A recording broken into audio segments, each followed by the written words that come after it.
आउ रेडी तो चलतु सांग मैंने आज गोटे नुआ फ्रेश वीडियो आपण मानक स्वागत करुच्ची।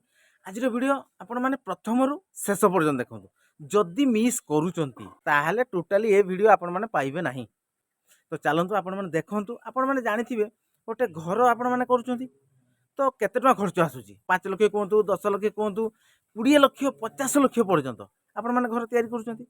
तो आज आम छोट जगार छोट जिनस तैयारी करबा आपण मानकर जोटा इम्पोर्टाट तो आपण मैंने सेटा इम्पोर्टाट नौना मु भावुची नुह कि किंतु आज आपण मानकर सेटा बहुत इम्पोर्टाट कौन जानते आपण मानकर गोटे सेफ्टी टैंक। तो आज आम फाइनाली सेफ्टी टैंक गोटे तैयारी करबा मिनिमम केते माप होबा दरकार केते माप रे कले हमको पूरा परफेक्ट हबो। तो आमर जो टांकी है केते बाई केते हेची तो केते इटा लगी केते सीमेंट लगी केते मजूरी लगी तो केते पर्यंत तार हाइट केते अछि टोटाल आपण मानकर छात पड़ी की पूरा टांकी पूरा कंप्लीट केते टका खर्च आसुची तो ता विषय आज आम जानिबा निहाती। तो आपण माने वीडियो को कंटिन्यू करंतु जदि आपण मानको वीडियो बहुत बढ़िया लागिवो ताहले गोटे गोटे लाइक देबे चैनल को एबे सब्सक्राइब करंतु एबे। तो चलंतु आरंभ करबा आज वीडियो तापर केते टका खर्च आसी आपण माने जानिबे बहुत कम पैसा रे हेची आपण माने भी टांकी तैयारी करंतु। चलंतु वर्तमान फाइनली देखि परते हमर सेफ्टी टांकी काम स्टार्ट हो जाइए। 7 फुट डीप रे माटी खोला होता 6 इंच बाली फिलिंग है पुणी 6 इंच रे पूरा पीसीसी पड़ी तापर देखो आम इटा जोड़ी स्टार्ट होती इटा जोड़ी सब आप टांकी काम कर माने नाली इटारे 1 नंबर इटा बनातु कि झामुआ इटारे भी करेंगे। देखो से आमर 10 इंच रे कांथ होती पूरा 4 साइड रे 10 इंच रझे गोटे पार्टीशन 5 इंच जेहेतु आमर एटा 15 फुट रे 7 फुट अच्छी माने एपटे ओसार 7 फुट अच्छी लंब 15 फुट अच्छी तेणु 15 फुट लंब अच्छी देखो आमर एपट 2 साइड रे 2टा कलम दिज्व मझीरे 2टा कलम दिज्व सेपट साइड रे भी 2टा कलम दिज्व माने प्रत्येक कोण रे 4टा रहिबो आ मझीरे 2टा रहिबो जोंटी मझीरे 2टा रहउची सेठी आपण मानकर मझीरे पार्टीशन हबो।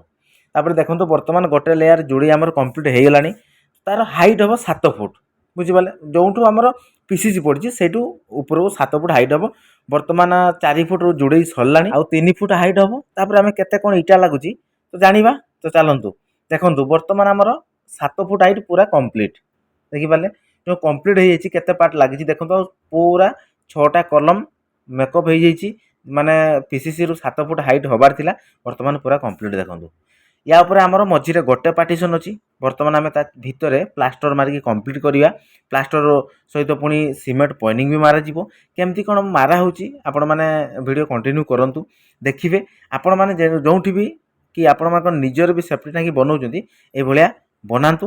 देखो वर्तमान आमर प्लास्टर चलछि ता भीतर साइड पूरा प्लास्टर करिवु बाहर साइड भी आपण मानकर जेतकी पर्यंत माटी ऊपर को देखा जाउछि तो सेतिकी मिनिमम आपण माने प्लास्टर करके सीमेंट पॉइंटिंग पूरा क्लियर मारे देखो आमर भीतर साइड पूरा प्लास्टर कंप्लीट दबा तापर पुणी बाहर साइड पूरा कंप्लीट करवा तापर माथिनी लगेगा माथिनी आम कहीं मारिबा देखो जितेबाला आपण मैंने सेफ्टी टांकी भितर प्लास्टर करुँच सीमेंट पॉइंटिंग आम मारिबा कौन पाई एपट साइड देखो प्लास्टर सरीगलानी आ सेपट साइड माने लास्ट पर्यंत प्लास्टर पूरा मारिबा तापर पुणी सीमेंट रे पूरा पॉइंटिंग करवा है कि। तो चलतु आम केमती कौन सीमेंट पॉइंटिंग करें देखिए आ कौन पाई भी सीमेंट पॉइंटिंग करा जाए आपण मैंने जानीपर।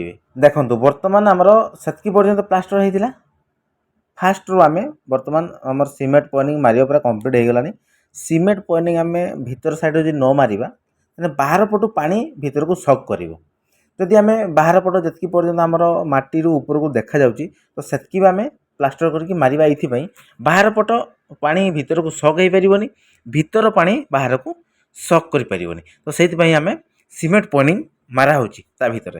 तो चलतु वर्तमान माने टोटाल कांथ को पूरा प्लास्टर मारी सीमेंट पॉइंटिंग पूरा कंप्लीट दबा तापर पुणी मझीरे पार्टीशन हम पुणी सेंटरिंग काम चलो पुणी रड बांधा हम टोटाल आमर काम कंप्लीट पर्यंत केते टंका कौन खर्च आसी आपण माने जानिबे। चलतु देखिबा आमर केमती प्रोसेस आम सेंटरिंग करिचु आउ तापर रड केमती कौन बांधिचु वर्तमान देखंतु आमर सेंटरिंग काम पूरा कंप्लीट। देखंतु जेतेबेले आपण माने टांकी सेंटरिंग करूचंती पट्टारे करिवे प्लाई करेंगे कहीं भर आपण मैंने बाहर करें है। देखो आम 2 साइड रे 2टा एमती 2 फुट बाय 2 फुट रे रास्ता रखा जाइए कहीं आम भीतर को जीवु ता भीतर पुणी पट्टा तो खोलवाई पड़ो आमको ना एमती तो रखिपारूनी तेणु 2 साइड रे 2टा रखाई कहीं मझे गोटे पार्टीशन अच्छी ଯଦି ଆମେ ଗୋଟେ ଜାଗା ରଖିବା ତାହେଲେ ଆର ପଟ ସାଇଡ଼କୁ କେମିତି ଯିବା, ତେଣୁ ଦୁଇ ପଟରେ ଦୁଇଟା ଆମେ ରଖିଛୁ। ତ ବର୍ତ୍ତମାନ ଚାଲନ୍ତୁ ଆମର ସଣ୍ଟରିଂ କାମ ତ କମ୍ପ୍ଲିଟ୍, ୟାପରେ ଆମେ ରଡ଼ ବାନ୍ଧିବା, କେତେ ରଡ଼ ୟୁଜ୍ ହେଉଛି ଦେଖିବା। ବର୍ତ୍ତମାନ ଦେଖନ୍ତୁ ଆମର ଯେଉଁ ରଡ଼ ବାନ୍ଧା ହେଉଛି କେତେ ରଡ଼ ୟୁଜ୍ ହେଉଛି, ସବୁ 10 ମାନେ 10 କାହିଁକିନା ଆମର ଏଠି ପ୍ଲେନ୍ ଛାତ ପଡ଼ୁଛି, ୱାଲ୍ ବିମ୍ ହେବାର ନାହିଁ, କ୍ରେଙ୍କ ବି ହେବାର ନାହିଁ, ତେଣୁ ଆମେ ଏଠି 10 ରଡ଼ ୟୁଜ୍ କରିବା। ଏପଟେ ଆମର କ୍ରସରେ ପୁରା ବାନ୍ଧିବା, ଏପଟେ ଆମେ ମେନ୍ ବାର୍ ଦେବା, ତାପରେ ପୁଣି ଡିଷ୍ଟ୍ରିବ୍ୟୁସନ୍ ଦେବା, ଟୋଟାଲ୍ ସବୁଆଡ଼କୁ ଆମେ ବାନ୍ଧିଦେବା, କାହିଁକିନା ଆମର 4 ଇଞ୍ଚରେ ଏଠି ପୁରା ଫ୍ଲାଟ୍ ପଡ଼ିବ। ତ ଏଇଭଳିଆ ଆପଣମାନେ ବି 10 ରଡ଼ ୟୁଜ୍ କରନ୍ତୁ। ଏଥିରେ ଆମର 10 80-85 କିଲୋ ଭିତରେ ଲାଗିଛି ହେଲା କି। ତ ଏଇଭଳିଆ ହିସାବରେ ଆମର ରଡ଼ ବାଇଣ୍ଡିଂ ବର୍ତ୍ତମାନ କମ୍ପ୍ଲିଟ୍ କରିବା, ତାପରେ ପୁଣି ଢଳି ପକାଇବା। ଟୋଟାଲ୍ ଢଳି ପକାଇବା ସହ ଆପଣମାନଙ୍କର କେତେ ଟଙ୍କା ଖର୍ଚ୍ଚ ଆସୁଛି, ମାନେ ଲେବର ମେଟେରିଆଲ୍ସ ପୁରା କମ୍ପ୍ଲିଟ୍ 80,000 ଟଙ୍କା ଖର୍ଚ୍ଚ ଆସିଛି ହେଲା। ତ ଆପଣମାନେ ଏବେ ପୁରା କ୍ଲିଅର୍ ହେଇଗଲେ, ଜାଣିବି ଗଲେ ଯେ କେତେ ବାଇ କେତେ ଆମେ ଯଦି ଟାଙ୍କି ବନେଇବା କେତେ ଟଙ୍କା ଖର୍ଚ୍ଚ ଆସୁଛି। ଆମର ଏଠି 15/8 ଟାଙ୍କି ହେଇଛି, 80,000 ଟଙ୍କା ଖର୍ଚ୍ଚ ଆସିଛି। ଯଦି ଆପଣମାନେ ଛୋଟ ବି ଟାଙ୍କି କରିବେ, 8 ଫୁଟ୍ର 7 ଫୁଟ୍ ବନେଇବେ, ତାହେଲେ ଆପଣମାନଙ୍କର ଆଉ ଟିକେ କମ୍ ଖର୍ଚ୍ଚ ଆସିବ। ତ ଚାଲନ୍ତୁ ବର୍ତ୍ତମାନ ଆମର ଛାତ ପକାଇବା ପୁରା ରେଡ଼ି ହେଇଗଲାଣି ଦେଖନ୍ତୁ। ହଁ, ଆପଣମାନେ ଭାବୁଛନ୍ତି ଯେ ଏଠି ଆମେ 3 ଇଞ୍ଚରେ ପକାଇଦେବା, ପୁରା ପ୍ଲେନ୍ ଅଛି, କିଛି ଅସୁବିଧା ନାହିଁ, କିନ୍ତୁ ନିହାତି 4 ଇଞ୍ଚରେ ପକାନ୍ତୁ। ଯେହେତୁ ଆମର 10 ରଡ଼ ୟୁଜ୍ ହେଇଛି ମାନେ ଆପଣମାନଙ୍କର ମୋଟେଇ 4 ଇଞ୍ଚ କରନ୍ତୁ। ପ୍ଲେନ୍ ଛାତ ହଉ କିଛି ଅସୁବିଧା ନାହିଁ, କିନ୍ତୁ 4 ଇଞ୍ଚରେ ପକାନ୍ତୁ। ଏଇଭଳିଆ ଆମର ଏଇ ଛାତରେ ଖାଲି ମାନେ ଆପଣମାନଙ୍କର 10 ବ୍ୟାଗ୍ ସିମେଣ୍ଟ ଲାଗିଛି ହେଲା କି। ତ ଚାଲନ୍ତୁ, ଏଇଭଳିଆ ତ ଆପଣମାନେ ଦେଖିପାରୁଛନ୍ତି କେତେ କ'ଣ ଖର୍ଚ୍ଚ ଆସିଲା। ଆପଣମାନେ ଏବେ କ୍ଲିଅର୍ ହେଇଗଲେ, ଆପଣମାନେ ଆଗେଇ ଚାଲନ୍ତୁ କେମିତି ଗୋଟେ ଟାଙ୍କି ବନେଇବେ, କାହିଁକିନା ସେଫ୍ଟି ଟାଙ୍କି ଯଦି କରୁଛନ୍ତି ଆପଣମାନଙ୍କୁ ବହୁତ ଫାଇଦା। ଆପଣମାନଙ୍କର 15-20 ବର୍ଷ ପର୍ଯ୍ୟନ୍ତ ଆଉ ଟେନସନ୍ ନାହିଁ। ତ ଏଇଭଳିଆ ସିଷ୍ଟମରେ ଆମର କାମ ହେଉଥିଲା, ଆପଣମାନେ ଦେଖିଲେ। ଯଦି ଭଲ ଲାଗିଲା ଆପଣମାନେ ଛୋଟ ଛୋଟ କମେଣ୍ଟ ଦିଅନ୍ତୁ। ତ ଏବେ ଆପଣମାନେ ଦେଖିଲେ, କ'ଣ ଦେଖିଲେ ତ 15 ଫୁଟ୍ ବାଇ 8 ଫୁଟ୍ରେ ଆମର ଟାଙ୍କି ହେଇଛି, କେତେ ଇଟା ଖର୍ଚ୍ଚ ହେଇଛି, ସବୁକିଛି ଆପଣମାନଙ୍କର କେତେ କ'ଣ ଖର୍ଚ୍ଚ ହେଇଛି ଆପଣମାନେ ତ ଦେଖିଲେ ଆଉ ଜାଣିଲେ ମଧ୍ୟ। ତ ଆପଣମାନେ ଏବେ ଗୋଟେ ସେଫ୍ଟି ଟ୍ୟାଙ୍କ ତିଆରି କରନ୍ତୁ। ଆପଣମାନଙ୍କର ଛୋଟ ବି ହେଉ, 7 ଫୁଟ୍ରେ 8 ଫୁଟ୍ ହେଉ, ତ ଆପଣମାନେ ତିଆରି କରନ୍ତୁ। ତ ଚାଲନ୍ତୁ ଆଜିର ଭିଡ଼ିଓକୁ ଆମେ ଏଇଠି ଏଣ୍ଡ କରିଦେବା। ପୁଣି ଦେଖା ହେବ ଆପଣମାନଙ୍କ ସହିତ ଆଉ ଗୋଟେ ନୂଆ ଫ୍ରେଶ୍ ଭିଡ଼ିଓରେ। ତ ସେତିକି ପର୍ଯ୍ୟନ୍ତ ବିଦାୟ ଦିଅନ୍ତୁ, ରହୁଛୁ, ନମସ୍କାର, ଜୟ ଜଗନ୍ନାଥ, ଜୟ ହିନ୍ଦ।